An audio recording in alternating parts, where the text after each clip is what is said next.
ਸਤਿ ਸ਼੍ਰੀ ਅਕਾਲ ਦੋਸਤੋ, Sukhmani immigration services Brampton Canada ਤੋਂ ਮੈਂ ਸਤਵਿੰਦਰ ਪਾਟਿਆ ਤੁਹਾਡਾ ਇਸ ਵੀਡੀਓ 'ਚ ਸਵਾਗਤ ਕਰਨਾ ਵਾਂ।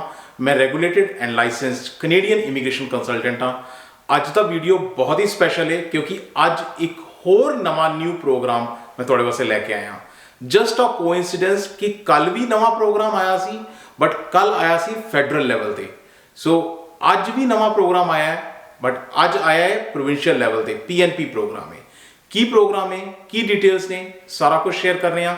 ਉਸ ਤੋਂ ਪਹਿਲਾਂ ਇੱਕ ਵਾਰੀ ਫਿਰ ਤੁਹਾਡੇ ਅੱਗੇ ਰਿਕੁਐਸਟ ਹੈ, ਪਲੀਜ਼ ਜੇ ਤੁਸੀਂ ਚੈਨਲ ਹੁਣ ਤੱਕ ਸਬਸਕ੍ਰਾਈਬ ਨਹੀਂ ਕੀਤਾ ਤੇ ਚੈਨਲ ਜ਼ਰੂਰ ਸਬਸਕ੍ਰਾਈਬ ਕਰੋ, ਕਿਉਂਕਿ ਇਸ ਚੈਨਲ ਤੇ ਅਸੀਂ ਬਹੁਤ ਸਾਰੀਆਂ ਕੈਨੇਡੀਅਨ ਇਮੀਗ੍ਰੇਸ਼ਨ ਦੀਆਂ ਨਿਊਜ਼, ਅਪਡੇਟ ਔਰ ਟਿਪਸ ਟ੍ਰਿਕਸ ਤੁਹਾਡੇ ਨਾਲ ਸ਼ੇਅਰ ਕਰਨੇ ਆ।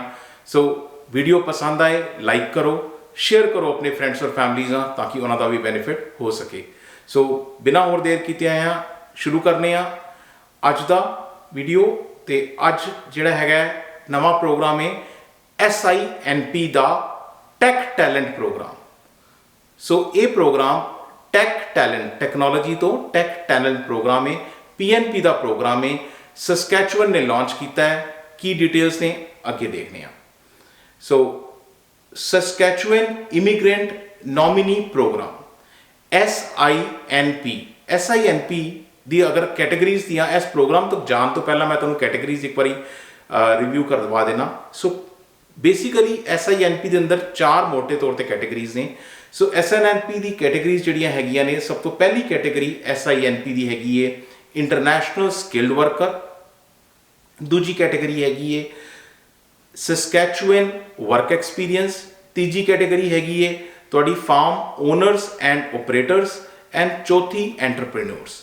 ਸੋ ਅੱਜ ਜਿਸ ਕੈਟੇਗਰੀ ਦੀ ਅਸੀਂ ਗੱਲ ਕਰਨ ਜਾ ਰਹੇ ਹਾਂ ਉਹ ਇੰਟਰਨੈਸ਼ਨਲ ਸਕਿਲਡ ਵਰਕਰ ਦੀ ਕੈਟੇਗਰੀ ਦੇ ਵਿੱਚ ਆਉਂਦੀ ਹੈ। ਸੋ ਇੰਟਰਨੈਸ਼ਨਲ ਸਕਿਲਡ ਵਰਕਰ ਦੀ ਕੈਟੇਗਰੀ ਦੇ ਵਿੱਚ ਕਾਫੀ ਸਾਰੇ ਹੋਰ ਪ੍ਰੋਗਰਾਮ ਵੀ ਆਉਂਦੇ ਨੇ, ਬਟ ਜਿਹੜਾ ਇਹ ਨਵਾਂ ਪ੍ਰੋਗਰਾਮ ਲਾਂਚ ਕੀਤਾ ਗਿਆ ਹੈ ਟੈਕ ਟੈਲੈਂਟ ਪ੍ਰੋਗਰਾਮ, ਇਹ ਇਸ ਕੈਟੇਗਰੀ ਦੇ ਅੰਡਰ ਹੈਗਾ। So tech talent new program launch ਹੋਇਆ ਔਰ ਇਹ ਆਂਦਾ ਹੈਗਾ ਇੰਟਰਨੈਸ਼ਨਲ ਸਕਿਲਡ ਵਰਕਰ ਕੈਟੇਗਰੀ ਦੇ ਵਿੱਚ। ਕੀ ਡਿਟੇਲਸ ਨੇ ਅੱਗੇ ਦੇਖਦੇ ਹਾਂ। ਸੋ ਸਭ ਤੋਂ ਪਹਿਲਾਂ ਕੁਝ ਜਨਰਲ ਫੈਕਟ ਤੁਹਾਨੂੰ ਦੱਸਣਾ ਚਾਹਨਾ ਟੈਕ ਟੈਲੈਂਟ ਦੇ ਬਾਰੇ। ਸੋ ਟੈਕ ਟੈਲੈਂਟ ਜਿਹੜਾ ਹੈ ਸਸਕੈਚੁਅਨ ਨੇ ਲਾਂਚ ਕੀਤਾ ਹੈ। ਸੋ ਸਸਕੈਚੁਅਨ ਨੇ ਇਹ ਪ੍ਰੋਗਰਾਮ ਲਾਂਚ ਕੀਤਾ ਹੈਗਾ। ਕਦ ਲਾਂਚ ਕੀਤਾ ਹੈ? ਮਾਰਚ 7 ਮੰਡੇ ਨੂੰ। ਸੋ ਕੱਲ ਇਹ ਪ੍ਰੋਗਰਾਮ ਲਾਂਚ ਹੋਇਆ ਹੈ। ਟੈਕ ਟੈਲੈਂਟ ਕੀ ਚੀਜ਼ ਹੈ? ਟੈਕ ਟੈਲੈਂਟ ਹੈਗਾ ਜੀ ਪਾਥਵੇ SINP ਦੇ ਅੰਦਰ ਟੂ ਅਟਰੈਕਟ ਟੈਕਨੋਲੋਜੀ ਪ੍ਰੋਫੈਸ਼ਨਲਸ। ਹੁਣ ਟੈਕਨੋਲੋਜੀ ਪ੍ਰੋਫੈਸ਼ਨਲਸ ਦੀ ਜੇ ਗੱਲ ਕਰੀਏ ਤੇ ਸਸਕੈਚੁਅਨ ਕੋਲ ਉਹਦਾ ਫੇਅਰ ਸ਼ੇਅਰ ਜਾ ਨਹੀਂ ਪਾਉਂਦਾ। ਇਨਫੈਕਟ ਸੱਚੀ ਗੱਲ ਤਾਂ ਇਹ ਹੈ ਕਿ ਕੈਨੇਡਾ ਕੋਲ ਵੀ ਆਪਣਾ ਫੇਅਰ ਸ਼ੇਅਰ ਨਹੀਂ ਆ ਪਾਉਂਦਾ, ਕਿਉਂਕਿ ਟੈਕਨੋਲੋਜੀ ਦੇ ਪ੍ਰੋਫੈਸ਼ਨਲਸ ਬਹੁਤ ਸਾਰੇ ਜਿਹੜੇ ਨੇ ਜਾਂ ਤਾਂ US ਚਲੇ ਜਾਂਦੇ ਨੇ ਜਾਂ ਯੂਰਪ ਦੀ ਤਰਫ ਰੁਖ ਕਰ ਲੈਂਦੇ ਨੇ। ਸੋ ਕੈਨੇਡਾ ਨੂੰ ਟੈਕਨੋਲੋਜੀ ਪ੍ਰੋਫੈਸ਼ਨਲਸ ਦੀ ਹਮੇਸ਼ਾ ਹੀ ਲੋੜ ਹੈ। ਸੋ 2 ਪ੍ਰੋਫੈਸ਼ਨਲਸ ਐਸੇ ਨੇ, ਇੱਕ ਨਰਸਿਸ ਔਰ ਇੱਕ ਟੈਕਨੋਲੋਜੀ ਪ੍ਰੋਫੈਸ਼ਨਲਸ, ਜਿਹਦੀ ਹਮੇਸ਼ਾ ਹੀ ਲੋੜ ਹੈ। ਸੋ ਟੈਕਨੋਲੋਜੀ ਪ੍ਰੋਫੈਸ਼ਨਲਸ ਦੀ ਅਗਰ ਗੱਲ ਕਰੀਏ ਤੇ ਤੁਸੀਂ ਖੁਦ ਹੀ ਦੇਖਦੇ ਹੋ ਕਿ ਫੈਡਰਲ ਲੈਵਲ ਤੇ ਵੀ ਟੈਕਨੋਲੋਜੀ ਪ੍ਰੋਫੈਸ਼ਨਲਸ ਆਉਂਦੇ ਨੇ FSW ਦੇ ਅੰਦਰ, ਫੈਡਰਲ ਸਕਿਲਡ ਵਰਕਰ ਦੀ ਕੈਟੇਗਰੀਜ਼ ਦੇ ਵਿੱਚ। ਔਰ ਉਹਦੇ ਇਲਾਵਾ ਆਲਰੇਡੀ ਓਨਟਾਰੀਓ ਦਾ ਟੈਕ ਡਰਾ ਹੁੰਦਾ ਹੈ, BC ਦਾ ਟੈਕ ਪਾਇਲਟ ਹੈਗਾ, ਤੇ ਐਲਬਰਟਾ ਨੇ ਐਕਸਲਰੇਟਿਡ ਟੈਕ ਪ੍ਰੋਗਰਾਮ ਲਾਂਚ ਕੀਤਾ ਹੈ। ਇਹ ਸਭ ਤੇ ਮੈਂ ਵੀਡੀਓਜ਼ ਤੁਹਾਡੇ ਨਾਲ ਸ਼ੇਅਰ ਕੀਤੇ ਹੋਏ ਨੇ। ਸੋ ਹੁਣ ਸਸਕੈਚੁਅਨ ਕਿਉਂ ਪਿੱਛੇ ਰਹੇ? ਤੇ ਸਸਕੈਚੁਅਨ ਨੇ ਵੀ ਆਪਣਾ ਇਹ ਨਵਾਂ ਪ੍ਰੋਗਰਾਮ ਲਾਂਚ ਕੀਤਾ ਹੈ ਟੈਕ ਟੈਲੈਂਟ। ਅੱਗੇ ਚੱਲਦੇ ਹਾਂ। ਜਿਸ ਤਰ੍ਹਾਂ ਕਿ ਮੈਂ ਤੁਹਾਨੂੰ ਦੱਸਿਆ ਮੰਡੇ 7 ਮਾਰਚ ਨੂੰ ਇਹ ਲਾਂਚ ਹੋਇਆ ਹੈਗਾ। ਸੋ ਪਰਪਸ ਕੀ ਹੈ? ਪਰਪਸ ਹੈਗਾ ਟੂ ਸਪੀਡ ਅਪ ਪਰਮਾਨੈਂਟ ਜਿਹੜਾ ਇਮੀਗ੍ਰੇਸ਼ਨ ਹੈ ਸਸਕੈਚੁਅਨ ਵਾਸਤੇ, ਉਹ ਸਪੀਡ ਅਪ ਕਰਨ ਵਾਸਤੇ ਇਹ ਪ੍ਰੋਸੈਸ ਸ਼ੁਰੂ ਕੀਤਾ ਗਿਆ ਹੈ, ਤਾਂ ਕਿ ਦੂਜੀਆਂ ਕੰਟਰੀਜ਼ ਤੋਂ ਲੋਕ ਸਸਕੈਚੁਅਨ ਦੀ ਤਰਫ ਰੁਖ ਕਰ ਸਕਣ। ਸੋ ਟੈਕ ਟੈਲੈਂਟ ਜਿਹੜਾ ਹੈ, ਕਿਉਂਕਿ ਸਸਕੈਚੁਅਨ ਦੀ ਜਿਹੜੀ ਇੰਡਸਟਰੀਜ਼ ਨੇ, ਟੈਕਨੋਲੋਜੀ ਇੰਡਸਟਰੀਜ਼ ਨੇ, ਐਕਸਟ੍ਰੀਮ ਸ਼ਾਰਟੇਜ ਫੇਸ ਕਰ ਰਹੀਆਂ ਨੇ ਟੈਕਨੋਲੋਜੀ ਦੇ ਟੈਲੈਂਟ ਦੀ। ਤੋ ਇਸ ਕਰਕੇ ਇਹ ਉਹਨਾਂ ਨੂੰ ਬੂਸਟ ਕਰਨ ਵਾਸਤੇ ਇਹ ਇੱਕ ਨਵਾਂ ਪ੍ਰੋਗਰਾਮ ਲਾਂਚ ਕੀਤਾ ਗਿਆ ਹੈ। ਸੋ ਸਸਕੈਚੁਅਨ ਦੀ ਇਹਦੇ ਨਾਲ ਕੀ ਹੋਏਗਾ? ਸਸਕੈਚੁਅਨ ਨੂੰ ਉਹਦਾ ਫੇਅਰ ਸ਼ੇਅਰ, ਕਿਉਂਕਿ ਬਹੁਤ ਸਾਰਾ ਟੈਲੈਂਟ ਜਿਹੜਾ ਮੈਂ ਤੁਹਾਨੂੰ ਦੱਸਿਆ ਕਿ ਜਾਂ ਓਨਟਾਰੀਓ ਦੀ ਤਰਫ ਜਾਂ BC ਦੀ ਤਰਫ, ਨਹੀਂ ਤੇ ਹੁਣ ਤੀਜਾ ਪ੍ਰੋਗਰਾਮ ਆ ਗਿਆ ਐਲਬਰਟਾ ਐਕਸਲਰੇਟਿਡ ਟੈਕ ਪ੍ਰੋਗਰਾਮ। ਸੋ ਸਸਕੈਚੁਅਨ ਨੂੰ ਉਹਦਾ ਫੇਅਰ ਸ਼ੇਅਰ ਨਹੀਂ ਮਿਲ ਪਾਉਂਦਾ। ਇਸ ਕਰਕੇ ਇਹ ਸਸਕੈਚੁਅਨ ਨੂੰ ਉਹਦਾ ਫੇਅਰ ਸ਼ੇਅਰ ਦਿਲਵਾਉਣ ਦੀ ਕੋਸ਼ਿਸ਼ ਹੈ। ਸੋ ਸਸਕੈਚੁਅਨ ਨੇ ਵੀ ਇਹ ਟੈਕਨੋਲੋਜੀ ਪ੍ਰੋਗਰਾਮ ਲਾਂਚ ਕੀਤਾ ਹੈ। ਅੱਗੇ ਗੱਲ ਕਰਨੇ ਆ सो SINP ਦੇ ਅੰਦਰ ਟੈਕ ਟੈਲੈਂਟ ਪ੍ਰੋਗਰਾਮ ਜਿਹੜਾ ਹੈ, ਹੁਣ ਇਹ ਪ੍ਰੋਗਰਾਮ ਬੜਾ ਹੀ ਯੂਨੀਕ ਪ੍ਰੋਗਰਾਮ ਹੈ। ਤੁਸੀਂ ਦੇਖੋ PNP ਦੇ ਪ੍ਰੋਗਰਾਮ ਜਾਂ ਤੇ ਫੈਡਰਲ ਨਾਲ ਲਿੰਕਡ ਹੁੰਦੇ ਨੇ ਤੇ ਜਾਂ ਫੈਡਰਲ ਨਾਲ ਨਹੀਂ ਲਿੰਕ ਹੁੰਦੇ, ਜਾਂ ਤੇ ਫੈਡਰਲ ਨਾਲ ਲਿੰਕ ਨੇ ਤੇ ਜਾਂ ਫੈਡਰਲ ਨਾਲ ਨਹੀਂ ਹੈਗੇ। ਲੇਕਿਨ ਇਹ ਐਸਾ ਪ੍ਰੋਗਰਾਮ ਹੈ ਜਿਹੜਾ ਇੱਕ ਯੂਨੀਕ ਕੇਸ ਹੈ ਜਿਹਦੇ ਵਿੱਚ ਡਬਲ ਕੰਮ ਕਰ ਰਿਹਾ ਹੈ, ਫੈਡਰਲ ਨਾਲ ਲਿੰਕ ਵੀ ਹੈ ਔਰ ਵਿਦਾਊਟ ਲਿੰਕ ਵੀ ਇਹ ਕੰਮ ਕਰ ਸਕਦਾ ਹੈ। ਦੇਖਦੇ ਹਾਂ। So it can work with express entry, it can work without express entry, ਦੋਨੋਂ ਤਰੀਕੇ ਨਾਲ ਕੰਮ ਕਰ ਸਕਦਾ ਹੈ। ਸੋ ਅਗਰ ਤੁਸੀਂ ਐਕਸਪ੍ਰੈਸ ਐਂਟਰੀ 'ਚ ਕੁਆਲੀਫਾਈ ਕਰਦੇ ਹੋ ਤੇ ਐਕਸਪ੍ਰੈਸ ਐਂਟਰੀ ਦੇ ਥਰੂ ਵੀ ਇਸ ਪ੍ਰੋਗਰਾਮ 'ਚ ਆ ਸਕਦੇ ਹੋ। ਅਗਰ ਤੁਸੀਂ ਐਕਸਪ੍ਰੈਸ ਐਂਟਰੀ 'ਚ ਕੁਆਲੀਫਾਈ ਨਹੀਂ ਵੀ ਕਰਦੇ ਤਾਂ ਵੀ ਤੁਸੀਂ ਇਸ ਪ੍ਰੋਗਰਾਮ 'ਚ ਕੁਆਲੀਫਾਈ ਕਰ ਸਕਦੇ ਹੋ। ਸੋ ਦੋਨੋਂ ਪ੍ਰੋਗਰਾਮ ਹੋਈ ਹੈ, ਲੇਕਿਨ ਦੋਨੋਂ ਤਰੀਕੇ ਨਾਲ ਤੁਸੀਂ ਇਸ ਪ੍ਰੋਗਰਾਮ ਦੇ ਵਿੱਚ ਪਾਰਟਿਸਿਪੇਟ ਕਰ ਸਕਦੇ ਹੋ, ਐਕਸਪ੍ਰੈਸ ਐਂਟਰੀ ਦੇ ਥਰੂ ਵੀ ਔਰ ਐਕਸਪ੍ਰੈਸ ਐਂਟਰੀ ਦੇ ਵਿਦਾਊਟ ਵੀ। ਅਗਰ ਤੁਸੀਂ ਐਕਸਪ੍ਰੈਸ ਐਂਟਰੀ ਦੇ ਥਰੂ ਪ੍ਰੋਫਾਈਲ ਕ੍ਰੀਏਟ ਕਰਦੇ ਹੋ, ਤੁਹਾਡਾ ਫੈਡਰਲ ਲੈਵਲ ਤੇ ਪ੍ਰੋਫਾਈਲ ਹੋਣਾ ਚਾਹੀਦਾ ਹੈ ਐਕਸਪ੍ਰੈਸ ਐਂਟਰੀ ਦੇ ਵਿੱਚ, ਤੇ ਤੁਹਾਡੇ ਕੋਲ ਪ੍ਰੋਫਾਈਲ ਨੰਬਰ ਹੋਣਾ ਚਾਹੀਦਾ ਹੈ, ਜੌਬ ਸੀਕਰ ID ਹੋਣਾ ਚਾਹੀਦਾ ਹੈ, ਉਹ ਸਾਰੀਆਂ ਚੀਜ਼ਾਂ ਤੁਹਾਡੇ ਕੋਲ ਹੋਣੀਆਂ ਚਾਹੀਦੀਆਂ ਨੇ ਅਗਰ ਤੁਸੀਂ ਐਕਸਪ੍ਰੈਸ ਐਂਟਰੀ ਦੇ ਥਰੂ ਇਸ ਪ੍ਰੋਗਰਾਮ ਦੇ ਵਿੱਚ ਆਉਂਦੇ ਹੋ। ਅਗਰ ਤੁਸੀਂ ਐਕਸਪ੍ਰੈਸ ਐਂਟਰੀ 'ਚ ਕੁਆਲੀਫਾਈ ਨਹੀਂ ਕਰਦੇ ਤਾਂ ਵੀ ਤੁਸੀਂ ਇਸ ਪ੍ਰੋਗਰਾਮ 'ਚ ਜਾ ਸਕਦੇ ਹੋ। ਸੋ ਵਿਦਾਊਟ ਐਕਸਪ੍ਰੈਸ ਐਂਟਰੀ ਵੀ ਆਪਸ਼ਨ ਹੈਗੀ ਹੈ। ਸੋ ਦੋਨੋਂ ਆਪਸ਼ਨਸ ਨੇ, with express entry, without express entry. ਮੇਰੇ ਖਿਆਲ ਸ਼ਾਇਦ ਕੱਲਾ ਇੱਕੋ ਪ੍ਰੋਗਰਾਮ ਐਸਾ ਲਾਂਚ ਕੀਤਾ ਗਿਆ ਹੈ ਜਿਹੜਾ ਕਿ ਦੋਨੋਂ ਤਰੀਕੇ ਨਾਲ ਕੰਮ ਕਰ ਸਕਦਾ ਹੈ। ਨਹੀਂ ਤੇ ਮੋਸਟਲੀ ਪ੍ਰੋਗਰਾਮ ਤੁਸੀਂ ਦੇਖੋਗੇ PNP ਪ੍ਰੋਗਰਾਮਸ ਜਿਹੜੇ ਨੇ ਜਾਂ ਤੇ ਉਹ ਐਕਸਪ੍ਰੈਸ ਐਂਟਰੀ ਨਾਲ ਲਿੰਕ ਨੇ ਜਾਂ ਨਹੀਂ ਹੈਗੇ, ਲੇਕਿਨ ਦੋਨੋਂ ਕੰਮ ਨਹੀਂ ਕਰਦੇ। ਇਹ ਇੱਕ ਐਸਾ ਨਵਾਂ ਪ੍ਰੋਗਰਾਮ ਕ੍ਰੀਏਟ ਕੀਤਾ ਗਿਆ ਜਿਹੜਾ ਦੋਨੋਂ ਕੰਮ ਕਰ ਰਿਹਾ ਹੈ, ਐਕਸਪ੍ਰੈਸ ਐਂਟਰੀ ਨਾਲ ਲਿੰਕ ਕਰਕੇ ਵੀ ਚੱਲ ਸਕਦਾ ਹੈ ਤੇ ਵਿਦਾਊਟ ਲਿੰਕਿੰਗ ਵੀ ਚੱਲ ਸਕਦਾ ਹੈ। ਅੱਗੇ ਦੇਖਦੇ ਹਾਂ। ਸੋ ਹੁਣ ਦੇਖਦੇ ਹਾਂ ਕਿ ਰਿਕੁਆਇਰਮੈਂਟ ਕੀ ਹੈ। ਸਭ ਤੋਂ ਇੰਪੋਰਟੈਂਟ ਚੀਜ਼ ਹੁੰਦੀ ਹੈ, ਕਿਉਂਕਿ ਸਭ ਤੋਂ ਪਹਿਲਾਂ ਹਰ ਬੰਦਾ ਇਹੀ ਪੁੱਛਦਾ ਹੈ ਕਿ ਰਿਕੁਆਇਰਮੈਂਟ ਕੀ ਹੈ ਜੀ, ਦੱਸੋ ਇਸ ਪ੍ਰੋਗਰਾਮ ਦੀ ਰਿਕੁਆਇਰਮੈਂਟ ਕੀ ਹੈ। ਸੋ ਰਿਕੁਆਇਰਮੈਂਟ ਦੇਖਦੇ ਹਾਂ ਕਿ ਕੌਣ ਅਪਲਾਈ ਕਰ ਸਕਦਾ ਹੈ, ਜਾਂ ਦੂਸਰੇ ਤਰੀਕੇ ਨਾਲ ਕਹੀਏ ਕਿ ਰਿਕੁਆਇਰਮੈਂਟ ਕੀ ਹੈ। ਸੋ ਹੂ ਕੈਨ ਅਪਲਾਈ। ਸੋ ਅਸੀਂ ਕੁਇਕਲੀ ਜਿਹੜੀਆਂ 5 ਮੋਟੀਆਂ ਰਿਕੁਆਇਰਮੈਂਟਸ ਨੇ ਉਹ ਜ਼ਰੂਰ ਦੇਖ ਲੈਂਦੇ ਹਾਂ। ਸਭ ਤੋਂ ਪਹਿਲਾਂ ਆਫਕੋਰਸ ਐਜੂਕੇਸ਼ਨ, ਦੂਜੀ ਲੈਂਗੁਏਜ, ਤੀਜੀ ਵਰਕ ਐਕਸਪੀਰੀਅੰਸ, ਚੌਥੀ ਜੌਬ ਅਪਰੂਵਲ ਲੈਟਰ। ਕੀ ਹੈਗਾ ਮੈਂ ਤੁਹਾਨੂੰ ਇੱਕ ਚੀਜ਼ ਸ਼ੇਅਰ ਕਰਨਾ।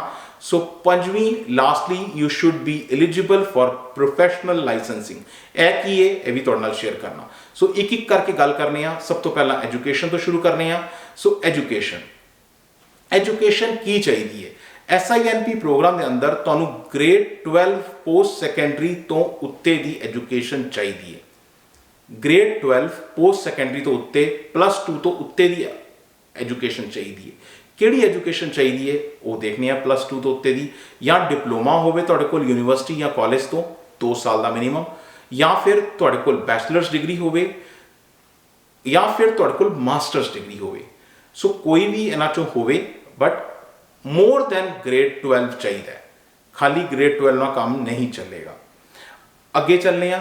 ਜਿਸ ਤਰ੍ਹਾਂ ਕਿ ਮੈਂ ਹਰ ਵਾਰੀ ਕਹਿਣਾ, ਅਗਰ ਤੁਸੀਂ ਪੜ੍ਹਾਈ ਕੈਨੇਡਾ ਤੋਂ ਬਾਹਰੋਂ ਕੀਤੀ ਹੈਗੀ ਹੈ, ਕੀ ਚਾਹੀਦਾ ਹੈ? ECA ਤੇ ਮੇਰਾ ਕੰਪਲੀਟ ਵੀਡੀਓ ਹੈਗਾ, ਅਗਰ ਤੁਸੀਂ ਨਹੀਂ ਦੇਖਿਆ ਤਾਂ ਪਲੀਜ਼ ਉਹ ਜ਼ਰੂਰ ਦੇਖੋ।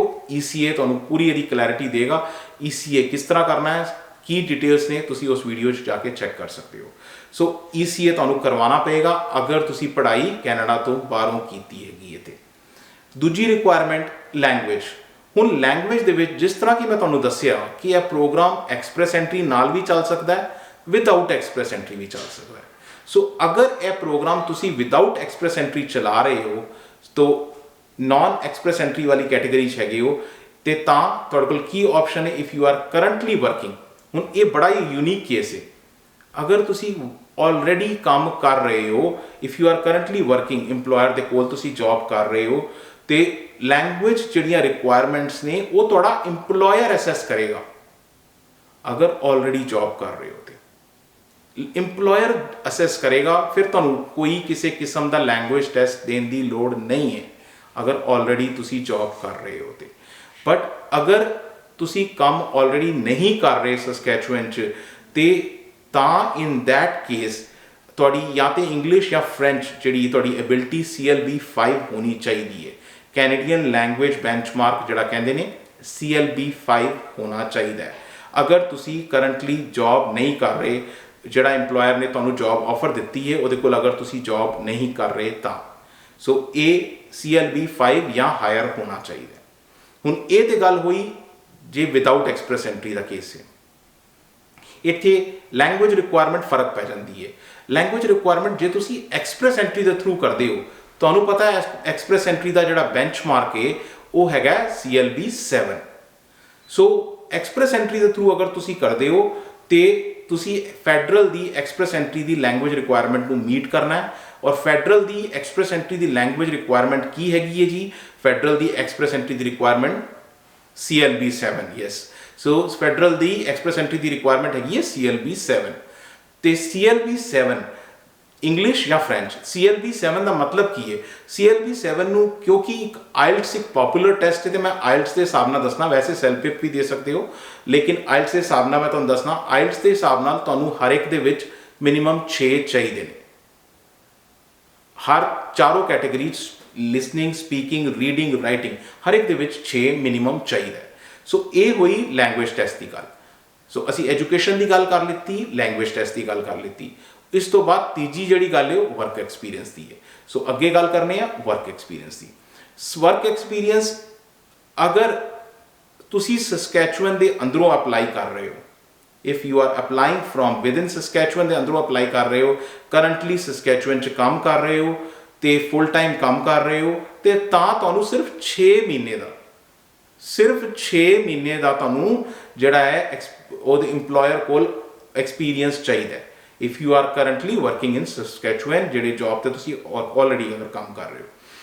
ਅਗਰ ਤੁਸੀਂ ਬਾਹਰੋਂ ਅਪਲਾਈ ਕਰ ਰਹੇ ਹੋ, if you R applying from inside ਔਰ ਆਊਟਸਾਈਡ ਕੈਨੇਡਾ, ਲੇਕਿਨ ਉੱਥੇ ਜਿਹੜਾ ਹੈਗਾ ਉਸ ਜਗ੍ਹਾ ਤੇ ਜੌਬ ਨਹੀਂ ਕਰ ਰਹੇ, ਤੇ ਤੁਹਾਨੂੰ ਹਾਈਲੀ ਸਕਿਲਡ ਜਿਹੜਾ ਹੈਗਾ 1 ਸਾਲ ਦਾ ਐਕਸਪੀਰੀਅੰਸ ਦਿਖਾਣਾ ਪਏਗਾ। ਸੋ ਉਸ ਐਕਸਪੀਰੀਅੰਸ 1 ਸਾਲ ਦਾ ਐਕਸਪੀਰੀਅੰਸ ਦਿਖਾਣਾ ਪਏਗਾ। ਹੁਣ ਇਹ ਵੀ ਸਵਾਲ ਮੇਰੇ ਕੋਲ ਕਈ ਵਾਰੀ ਪੁੱਛਿਆ ਜਾਂਦਾ, ਐਕਸਪੀਰੀਅੰਸ ਕਿਸ ਤਰ੍ਹਾਂ ਦਿਖਾਣਾ ਹੈ? ਐਕਸਪੀਰੀਅੰਸ ਤੁਸੀਂ ਦਿਖਾਓਗੇ ਕਿਸ ਤਰ੍ਹਾਂ? ਐਕਸਪੀਰੀਅੰਸ ਦਿਖਾਉਣ ਵਾਸਤੇ ਤੁਹਾਨੂੰ ਕੀ ਚਾਹੀਦਾ ਹੈਗਾ? ਤੁਹਾਨੂੰ ਲੈਟਰ ਆਫ ਰੈਫਰੈਂਸ ਚਾਹੀਦਾ ਹੈਗਾ, ਜੌਬ ਲੈਟਰ ਜਾਂ ਲੈਟਰ ਆਫ ਰੈਫਰੈਂਸ ਚਾਹੀਦਾ ਹੈਗਾ ਬਈ ਤੁਸੀਂ ਕਿੱਥੇ ਕੰਮ ਕੀਤਾ ਸੀ। ਸੋ ਉਹ ਵੀ ਤੁਹਾਨੂੰ ਪੂਰੀ ਇੱਕ ਫਾਰਮੈਟ ਹੈ ਕਿ HR ਕੋਲੋਂ ਮੋਸਟਲੀ ਹਿਊਮਨ ਰਿਸੋਰਸ ਡਿਪਾਰਟਮੈਂਟ ਤੁਹਾਨੂੰ ਇਹ ਲੈਟਰ ਪ੍ਰੋਵਾਈਡ ਕਰਦਾ ਹੈ। ਉਹ ਲੈਟਰ ਦੇ ਵਿੱਚ ਤੁਹਾਡੀਆਂ ਡਿਊਟੀਜ਼ ਲਿਖੀਆਂ ਜਾਂਦੀਆਂ ਨੇ, ਜਿਹਨੇ ਲੈਟਰ ਪ੍ਰੋਵਾਈਡ ਕੀਤਾ ਉਹਦਾ ਨਾਂ, address, phone number, contact details ਹੁੰਦੀਆਂ ਨੇ ਤੇ ਤੁਹਾਡੀਆਂ ਡਿਟੇਲਸ ਹੁੰਦੀਆਂ ਨੇ। ਸੋ ਇਸ ਤਰੀਕੇ ਦਾ ਇੱਕ ਫਾਰਮੈਟ ਜਿਹੜਾ ਉਹਦੇ ਵਿੱਚ ਤੁਹਾਨੂੰ ਲੈਟਰ ਆਫ ਰੈਫਰੈਂਸ ਦੇਣਾ ਪੈਂਦਾ ਹੈਗਾ। ਸੋ ਇਹ ਹੋਈ ਗੱਲ ਵਰਕ ਐਕਸਪੀਰੀਅੰਸ ਦੀ। ਸੋ ਵਰਕ ਐਕਸਪੀਰੀਅੰਸ ਦੇ ਇਲਾਵਾ ਹੁਣ ਅਸੀਂ ਗੱਲ ਕਰਨੇ ਆ ਜੌਬ ਆਫਰ ਦੀ। ਸੋ ਜੌਬ ਆਫਰ ਜਿਹੜੀ ਅਗਲੀ ਕੈਟੇਗਰੀ ਹੈਗੀ ਹੈ, ਜੌਬ ਆਫਰ ਹੈ। ਜੌਬ ਆਫਰ SNIP ਤੋਂ ਅਪਰੂਵ ਹੋਣੀ ਚਾਹੀਦੀ ਹੈ ਤੁਸੀਂ ਅਪਲਾਈ ਕਰਨ ਤੋਂ ਪਹਿਲਾਂ। ਹੁਣ ਅਪਰੂਵ ਦਾ ਮਤਲਬ ਕੀ ਹੈ? ਸੋ ਅਪਰੂਵ ਦਾ ਮਤਲਬ ਹੈ ਕਿ ਇੰਪਲੋਇਰ ਨੇ ਤੁਹਾਨੂੰ ਰਜਿਸਟਰ ਆਨਲਾਈਨ ਕੀਤਾ ਹੋਣਾ ਚਾਹੀਦਾ ਹੈ ਕਿ ਵੀ ਤੁਸੀਂ ਜੌਬ ਵਾਸਤੇ ਯੂ ਆਰ ਅਪਲਾਈਂਗ, ਜਿਹੜੀ ਜੌਬ ਵਾਸਤੇ ਤੁਸੀਂ ਅਪਲਾਈ ਕਰ ਰਹੇ ਹੋ। ਸੋ ones the employer is approved, ਤੇ ਇੰਪਲੋਇਰ ਨੂੰ ਜਿਹੜਾ ਹੈਗਾ ਜੌਬ ਅਪਰੂਵਲ ਲੈਟਰ ਮਿਲੇਗਾ, ਉਸ ਤੇ ਪੋਜੀਸ਼ਨ ਔਰ ਨੌਕ ਕੋਡ ਵੀ ਲਿਖਿਆ ਹੋਏਗਾ। ਸੋ ਇਹ ਸਾਰੀਆਂ ਚੀਜ਼ਾਂ, ਜੌਬ ਅਪਰੂਵਲ ਲੈਟਰ ਜਿਹੜਾ ਹੈਗਾ ਉਹ ਤੁਸੀਂ ਨਾਲ ਲਗਾਉਣਾ ਹੈ। SINP ਦੀ ਜਦੋਂ ਤੁਸੀਂ ਭਰ ਰਹੇ ਹੋ ਆਨਲਾਈਨ, ਤੁਸੀਂ ਨਾਲ ਇਹ ਚੀਜ਼ ਜੌਬ ਅਪਰੂਵਲ ਲੈਟਰ ਤੁਸੀਂ ਨਾਲ ਲਗਾਉਣਾ ਹੈ, ਜਿਹਦੇ ਵਿੱਚ ਤੁਹਾਡਾ ਕੀ ਨਾਂ, ਪੋਜੀਸ਼ਨ ਔਰ ਨੌਕ ਕੋਡ ਪੂਰਾ ਡਿਟੇਲ ਲਿਖੀ ਹੋਏਗੀ। ਸੋ ਤੁਸੀਂ ਜੌਬ ਅਪਰੂਵਲ ਦੀ ਜਿਹੜੀ ਇਹ ਲੈਟਰ ਦੇ ਨਾਲ, ਐਪਲੀਕੇਸ਼ਨ ਦੇ ਨਾਲ ਲਗਾਉਣਾ, ਜਿਸ ਤਰ੍ਹਾਂ ਕਿ ਮੈਂ ਤੁਹਾਨੂੰ ਕਹਿ ਚੁੱਕਾ ਹਾਂ। ਸੋ ਲੈਟਰ ਆਫ ਆਫਰ ਜਿਹੜਾ ਫੁੱਲ ਟਾਈਮ ਹੋਣਾ ਚਾਹੀਦਾ ਹੈ, ਪਰਮਾਨੈਂਟ ਜੌਬ ਹੋਣਾ ਚਾਹੀਦਾ ਹੈ। ਇੱਕ ਇੰਪੋਰਟੈਂਟ ਚੀਜ਼ ਹੈ, ਇਹ ਤੇ ਅਸੀਂ ਬਹੁਤ ਵਾਰੀ ਗੱਲ ਕਰ ਚੁੱਕੇ ਹਾਂ ਕਿ ਫੁੱਲ ਟਾਈਮ ਜੌਬ ਹੈ, ਪਰਮਾਨੈਂਟ ਹੈ, ਲੇਕਿਨ ਇਸ ਕੇਸ 'ਚ ਇੰਪੋਰਟੈਂਟ ਪਾਰਟ ਕੀ ਹੈ ਕਿ ਸਸਕੈਚੁਅਨ ਦੇ ਇੰਪਲੋਇਰ ਤੋਂ ਹੋਣਾ ਚਾਹੀਦਾ ਹੈ। ਔਰ ਓਨਲੀ 11 ਕੈਟੇਗਰੀਜ਼ ਨੇ, ਜਿਹੜੀਆਂ 11 ਕੈਟੇਗਰੀਜ਼ ਨੇ ਉਹਨਾਂ ਦੇ ਵਿੱਚ ਹੀ ਹੋਣਾ ਚਾਹੀਦਾ ਹੈ। ਸੋ ਕਿਹੜੀਆਂ 11 ਕੈਟੇਗਰੀਜ਼ ਨੇ, ਆਪਾਂ ਉਹ ਇੱਕ ਵਾਰੀ ਨਜ਼ਰ ਮਾਰ ਲੈਂਦੇ ਹਾਂ। ਸੋ ਕਿਹੜੀਆਂ 11 ਕੈਟੇਗਰੀਜ਼ ਨੇ? ਸੋ ਨੌਕ ਕੋਡ ਜਿਹੜੇ ਐਲੀਜੀਬਲ ਨੇ ਟੈਕ ਟੈਲੈਂਟ ਪ੍ਰੋਗਰਾਮ ਵਾਸਤੇ 11 ਕੈਟੇਗਰੀਜ਼ ਜਿਹੜੀਆਂ ਹੈਗੀਆਂ ਨੇ, 11 ਆਕੂਪੇਸ਼ਨਸ ਜਿਹੜੀਆਂ ਨੇ, ਇੱਕ ਵਾਰੀ ਕੁਇਕਲੀ ਦੇਖ ਲੈਂਦੇ ਹਾਂ। ਸਭ ਤੋਂ ਪਹਿਲੀ ਹੈਗੀ ਹੈ computer and information system manager, ਦੂਜੀ ਹੈਗੀ ਹੈ ਤੁਹਾਡੀ electrical and electronic manager, computer engineers except software engineers, so information system analyst and consultants, ਉਸ ਤੋਂ ਬਾਅਦ database and analyst and database administrators, software engineers and designers, so ਇਹਨਾਂ ਦਾ ਨੌਕ code 2173 ਹੁੰਦਾ ਹੈਗਾ। 2174 computer programmers and interactive media developers, ਫਿਰ web designers 2175 and developers, ਉਸ ਤੋਂ ਬਾਅਦ ਤੁਹਾਡਾ computer network technicians 2281 ਸੋ ਇਹਨਾਂ ਦਾ ਨੌਕ ਕੋਡ 2281 ਹੁੰਦਾ ਹੈਗਾ। ਯੂਜ਼ਰ ਸਪੋਰਟ ਟੈਕਨੀਸ਼ੀਅਨਸ, ਇਹਨਾਂ ਦਾ ਨੌਕ ਕੋਡ 2282 ਹੁੰਦਾ ਹੈਗਾ। And lastly information system testing technicians, ਇਹਨਾਂ ਦਾ ਨੌਕ ਕੋਡ 2283 ਹੁੰਦਾ ਹੈ। ਸੋ ਇਹ ਨੌਕ ਕੋਡ ਨੇ, ਇਹ ਜਿਹੜੀਆਂ ਨੇ ਜੌਬ ਜਿਹੜੀਆਂ ਐਲੀਜੀਬਲ ਨੇ ਟੈਕ ਟੈਲੈਂਟ ਪ੍ਰੋਗਰਾਮ ਦੇ ਅੰਦਰ। ਸੋ ਇਹ ਹੋ ਗਈਆਂ ਨੌਕ ਕੋਡ ਔਰ ਜੌਬ ਆਫਰ ਦੀ ਗੱਲ। ਹੁਣ ਲਾਸਟਲੀ ਜਿਹੜਾ ਪ੍ਰੋਫੈਸ਼ਨਲ ਲਾਇਸੈਂਸਿੰਗ ਹੈ, ਸੋ ਇੱਥੇ ਥੋੜਾ ਜਿਹਾ ਡਿਫਰੈਂਸ ਹੈ। ਅਗਰ ਤੁਸੀਂ ਓਨਟਾਰੀਓ 'ਚ ਆਉਂਦੇ ਹੋ ਜਾਂ BC 'ਚ ਆਉਂਦੇ ਹੋ ਜਾਂ ਐਲਬਰਟਾ ਦੇ ਵਿੱਚ ਆਉਂਦੇ ਹੋ ਤੇ ਇਹ ਚੀਜ਼ ਨਹੀਂ ਹੁੰਦੀ। ਸਸਕੈਚੁਅਨ ਦੇ ਵਿੱਚ ਇੱਕ ਲਾਇਸੈਂਸਿੰਗ ਸਿਸਟਮ ਵੀ ਹੈਗਾ। ਸੋ ਉਹ ਤੁਸੀਂ ਕਿਸ ਤਰ੍ਹਾਂ ਲੈਣਾ ਹੈਗਾ, ਉਹ ਵੀ ਐਲੀਜੀਬਲ ਹੋਵੋਗੇ, ਕਿਸ ਤਰ੍ਹਾਂ ਹੈਗਾ ਉਹ ਦੇਖਦੇ ਹਾਂ। ਸੋ ਸਸਕੈਚੁਅਨ ਦੀ ਲਾਇਸੈਂਸਿੰਗ ਸਿਸਟਮ ਜਿਹੜੀ ਹੈ, ਤੁਸੀਂ ਜਿਹੜੀ ਵੀ ਆਕੂਪੇਸ਼ਨ 'ਚ ਉਹ ਐਲੀਜੀਬਲ ਹੋਣੀ ਚਾਹੀਦੀ ਹੈ ਇਸ ਪਾਰਟੀਕੂਲਰ ਪ੍ਰੋਫੈਸ਼ਨ ਵਾਸਤੇ। ਸੋ ਖਾਸ ਕਰ ਅਗਰ ਅਸੀਂ ਗੱਲ ਕਰੀਏ ਨੌਕ ਕੋਡ 2147 ਕੰਪਿਊਟਰ ਇੰਜੀਨੀਅਰਸ ਜਾਂ 2173 ਸੌਫਟਵੇਅਰ ਇੰਜੀਨੀਅਰਸ ਜਾਂ 2133 ਇਲੈਕਟ੍ਰੀਕਲ ਐਂਡ ਇਲੈਕਟ੍ਰੋਨਿਕਸ ਇੰਜੀਨੀਅਰਸ, ਇਹਨਾਂ ਤਿੰਨੋਂ ਕੈਟਾਗਰੀਜ਼ ਨੂੰ ਇਹਨਾਂ ਨੂੰ ਰਿਕੁਆਇਰਮੈਂਟ ਕੀ ਹੈ ਕਿ they have to provide a letter from Association of Professional Engineers and Geoscientists of Saskatchewan, ਜਿਹਨੂੰ APEGS ਵੀ ਕਹਿੰਦੇ ਨੇ, APEGS। ਉਹਨਾਂ ਤੋਂ ਤੁਹਾਨੂੰ ਇੱਕ ਲੈਟਰ ਤੁਹਾਨੂੰ ਲੈ ਕੇ ਦੇਣਾ ਹੈਗਾ ਕਿ ਇਹ ਐਪਲੀਕੇਸ਼ਨ ਇਹਨਾਂ ਦੀ ਇੰਜੀਨੀਅਰ ਇਨ ਟ੍ਰੇਨਿੰਗ ਦੇ ਵਿੱਚ ਅਪਰੂਵ ਹੋਈ ਹੈ। ਸੋ ਬੇਸਿਕਲੀ ਕਾਈਂਡ ਆਫ ਇੱਕ ਸਰਟੀਫਿਕੇਸ਼ਨ ਹੈ, ਤੁਸੀਂ ਪਿੱਛੋਂ ਇੰਜੀਨੀਅਰਿੰਗ ਕਰਕੇ ਆਏ ਹੋ ਬਟ ਇੱਥੇ ਤੁਹਾਨੂੰ ਇਸ ਪਾਰਟੀਕੂਲਰ ਆਰਗੇਨਾਈਜੇਸ਼ਨ ਨਾਲ ਰਜਿਸਟਰ ਕਰਨਾ ਪਏਗਾ, ਉਹਨਾਂ ਕੋਲ ਅਪਰੂਵਲ ਲੈਣੀ ਪਏਗੀ ਕਿ engineer in training is approved. ਜਾਂ ਫਿਰ ਇਹ ਹੋਵੇ ਜਾਂ ਔਰ ਦੂਸਰੀ ਚੋਇਸ ਕੀ ਹੈਗੀ ਹੈ, provide a letter from APGS indicating they have been assigned a confirmatory exam, ਜਾਂ ਤੁਸੀਂ ਉਹਨਾਂ ਕੋਲ ਲੈਟਰ ਦਿਓ ਕਿ ਹਾਂਜੀ ਇਹਨੂੰ ਕਨਫਰਮੇਟਰੀ ਐਗਜ਼ਾਮ ਦੇ ਦਿੱਤਾ ਗਿਆ ਹੈ। ਸੋ ਇਹ ਦੋ ਆਪਸ਼ਨਸ ਹੈਗੀਆਂ ਨੇ। ਸੋ ਲਾਇਸੈਂਸਿੰਗ, ਪ੍ਰੋਫੈਸ਼ਨਲ ਲਾਇਸੈਂਸਿੰਗ ਦੀਆਂ ਇਹ ਦੋਨੋਂ ਚੀਜ਼ਾਂ ਹੈਗੀਆਂ ਨੇ। ਇਸ ਤੋਂ ਬਾਅਦ ਇੱਕ ਇੰਪੋਰਟੈਂਟ ਚੀਜ਼ ਹੈ, ਹੁਣ ਤੁਸੀਂ ਇਹ ਦੇਖ ਲਿੱਤਾ ਕਿ ਕੌਣ ਅਪਲਾਈ ਕਰ ਸਕਦਾ ਹੈ, ਰਾਈਟ, ਕੀ ਰਿਕੁਆਇਰਮੈਂਟਸ ਨੇ, ਕੌਣ ਅਪਲਾਈ ਕਰ ਸਕਦਾ ਹੈ। ਇਹ ਬੜਾ ਇੰਪੋਰਟੈਂਟ ਹੈ ਕਿ ਇਹ ਵੀ ਸਮਝਣਾ ਕਿ ਕੌਣ ਨਹੀਂ ਅਪਲਾਈ ਕਰ ਸਕਦਾ। ਕੌਣ ਅਪਲਾਈ ਕਰਤਾ ਹੈ, ਠੀਕ ਹੈ, ਸਮਝ ਆ ਗਈ। ਕੌਣ ਨਹੀਂ ਅਪਲਾਈ ਕਰ ਸਕਦਾ ਉਹਨੂੰ ਵੀ ਦੇਖਣਾ ਜ਼ਰੂਰੀ ਹੈ, ਕਿਉਂਕਿ ਇਹ ਇੱਕ ਇੰਪੋਰਟੈਂਟ ਪਾਰਟ ਹੈ। ਬਹੁਤ ਸਾਰੇ ਲੋਕ ਇਹ ਸਵਾਲ ਜ਼ਰੂਰ ਪੁੱਛਦੇ ਨੇ, ਮੈਂ ਰਿਫਿਊਜੀ ਫਾਈਲ ਕੀਤਾ ਜੀ ਮੌਂਟਰੀਅਲ ਤੋਂ, ਮੈਂ ਅਪਲਾਈ ਕਰ ਸਕਣਾ? ਨਹੀਂ, ਹੁਣ ਤੁਸੀਂ ਨਹੀਂ ਕਰ ਸਕਦੇ। ਰਿਫਿਊਜੀ ਇੱਕ ਵਾਰ ਤੁਸੀਂ ਫਾਈਲ ਕਰਤਾ ਤਾਂ ਤੁਸੀਂ ਬਹੁਤ ਸਾਰੀਆਂ ਚੀਜ਼ਾਂ ਤੋਂ ਹਟ ਜਾਂਦੇ ਹੋ। ਸੋ ਇਹੀ ਇਹਦੇ ਵਿੱਚ ਗੱਲ ਕਹੀ ਗਈ ਹੈ, ਰਿਫਿਊਜੀ ਜਿਹੜੇ ਨੇ, ਅਗਰ ਰਿਫਿਊਜੀ ਕਲੇਮੈਂਟ ਤੁਸੀਂ ਫਾਈਲ ਕੀਤਾ ਹੈ ਜਾਂ ਤੁਹਾਡਾ ਪੈਂਡਿੰਗ ਹੈ ਜਾਂ ਤੁਹਾਡਾ ਆਲਰੇਡੀ ਤੁਸੀਂ ਫਾਈਲ ਕਰਕੇ ਤੁਹਾਨੂੰ ਉਹਦੀ ਡੇਟ ਆਈ ਹੋਈ ਹੈ, ਤੁਸੀਂ ਇਸ ਪ੍ਰੋਗਰਾਮ ਦੇ ਵਿੱਚ ਨਹੀਂ ਅਪਲਾਈ ਕਰ ਸਕਦੇ। ਔਰ ਬਹੁਤ ਸਾਰੇ ਪ੍ਰੋਗਰਾਮਸ ਵੀ ਇਹੋ ਰੂਲ ਹੈਗਾ, ਅਗਰ ਤੁਸੀਂ ਰਿਫਿਊਜੀ ਫਾਈਲ ਕੀਤਾ ਹੈ ਤੇ ਤੁਸੀਂ ਉਸ ਦੇ ਵਿੱਚ ਕਿਸੇ ਹੋਰ ਪ੍ਰੋਗਰਾਮ 'ਚ ਫਿਰ ਨਹੀਂ ਅਪਲਾਈ ਕਰ ਸਕਦੇ। ਸੋ ਇਹਦੇ ਵਿੱਚ ਇਹੋ ਰੂਲ ਹੈ। ਇੱਕ ਹੋਰ ਚੀਜ਼ ਹੈ ਕਿ ਤੁਸੀਂ ਯੂ ਮੇ ਨਾਟ ਬੀ ਇਨਐਲੀਜੀਬਲ, ਤੁਸੀਂ ਐਲੀਜੀਬਿਲਟੀ ਤੁਹਾਡੀ ਖਤਮ ਹੋ ਜਾਂਦੀ ਹੈ। ਕਿਵੇਂ ਖਤਮ ਹੋ ਜਾਂਦੀ ਹੈ? ਅਗਰ ਤੁਸੀਂ you did not provide the required documents, ਜਿਹੜੇ ਡਾਕੂਮੈਂਟਸ ਨੇ ਤੁਸੀਂ ਟਾਈਮ ਤੇ ਸਬਮਿਟ ਨਹੀਂ ਕੀਤੇ ਐਪਲੀਕੇਸ਼ਨ ਦੇ ਨਾਲ, ਤੁਸੀਂ ਤੁਹਾਡਾ ਰਿਵਿਊ ਹੁੰਦਾ ਹੈ ਔਰ ਰਿਵਿਊ ਦੇ ਵਿੱਚ ਪਤਾ ਲੱਗਦਾ ਕਿ ਨਹੀਂ ਐਪਲੀਕੇਸ਼ਨ ਦੇ ਡਾਕੂਮੈਂਟਸ ਪ੍ਰੋਪਰ ਸਬਮਿਟ ਨਹੀਂ ਹੋਏ ਸੀ, ਤੇ ਉਸ ਕੇਸ 'ਚ ਤੁਸੀਂ ਇਨਐਲੀਜੀਬਲ ਹੋ ਜਾਂਦੇ ਹੋ।